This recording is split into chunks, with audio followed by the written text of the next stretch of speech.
Hello everyone, welcome on the series of Excel interview question. This is the question number 5। इससे पहले हम लोग जो है चार और क्वेश्चन को हम लोगों ने डिस्कस किया है। उन चारों को अगर आप देखना चाहते हो प्रीवियस वीडियोस को, तो यहाँ पर आपको आई बटन में अभी दिख रहा होगा, यहाँ से आप एक्सेस कर सकते हो। अदरवाइज आप जो है डिस्क्रिप्शन से भी एक्सेस कर सकते हो, वहाँ पर मैंने प्लेलिस्ट भी लगा रखा है, आप उस प्लेलिस्ट को भी एक्सेस कर सकते हो। So let's start this video. तो सबसे पहले एक्सेल ओपन कर ले रहे हैं। Let the Excel open. अब यहाँ पर मैंने एक वर्कबुक बना रखा by the name Excel interview questions. इसको ओपन कर ले रहे हैं and this is the question number 5।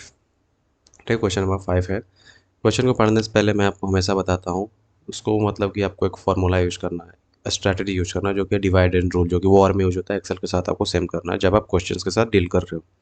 ठीक है, कि आप उसको छोटे छोटे तरीके से तोड़ दो, उसके बाद जो उसको आप इजीली सॉल्व करोगे। बेसिकली मतलब ये है मेरा। अब मैं आपको क्वेश्चन देख लो, बोल क्या, retrieve the total sales from 2022 for IT department without using direct references. अब यहाँ पर देखोगे तो आप यहाँ पर तीन चीज़ें हैं। अगर आप डिवाइड एंड रूल लगाओगे तो आप इसको तीन पार्ट्स में डिवाइड करोगे। ठीक है, पहला ये कि retrieve the total sales from 2022।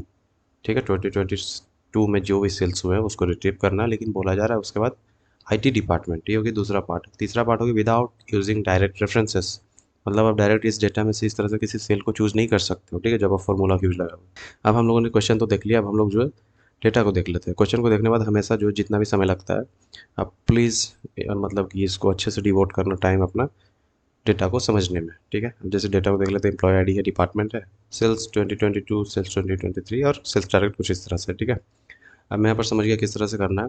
यहाँ पर देखो करना क्या है, यहाँ पर है कि retrieve the total sales from 2022।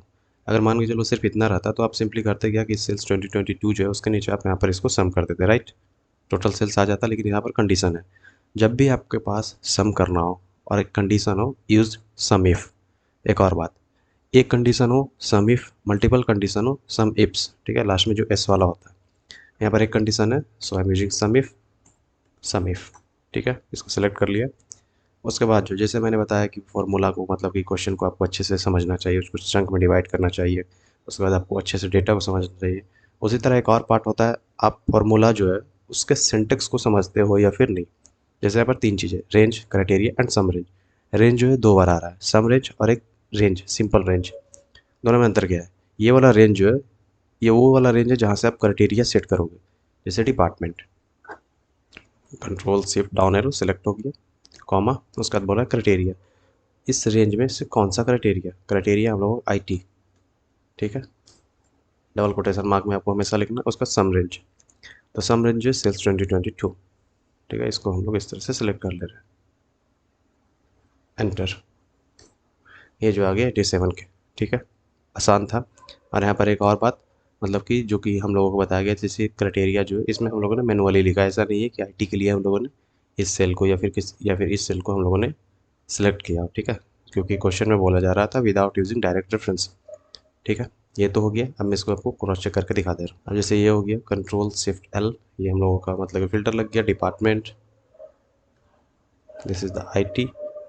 Okay, अब मैं इसको सेल्स कर, मतलब यही ना बोला जाता है क्वेश्चन में, डिपार्टमेंट जो है आईटी होना चाहिए और सेल्स 2022 में जो है टोटल सेल्स को निकालना है। तो सिंपली आप इस तरह से देखोगे तो यहाँ पर देख लो, अब सम जो है 87 के जो हो रहा है। क्लियर है, आई होप कि आपको डाउट वगैरह ना हो। तो इसी तरह क्वेश्चन जो हम लोग सॉल्व कर सकते हैं। तीनों चीज़ों को याद रखना आपको, किस अच्छे से, मतलब कि इसको डिवाइड करना है क्वेश्चन को, डेटा को अच्छे से समझना है। उसके बाद जो भी आप फॉर्मूला यूज करेंगे उसको सिंटेक्स पे हमेशा ध्यान रखना है। सो आई होप कि आपको वीडियो अच्छे से समझ में आ गई हो। If you have any doubt please let me know in the comment section. For today, thank you so much for time, have a good day.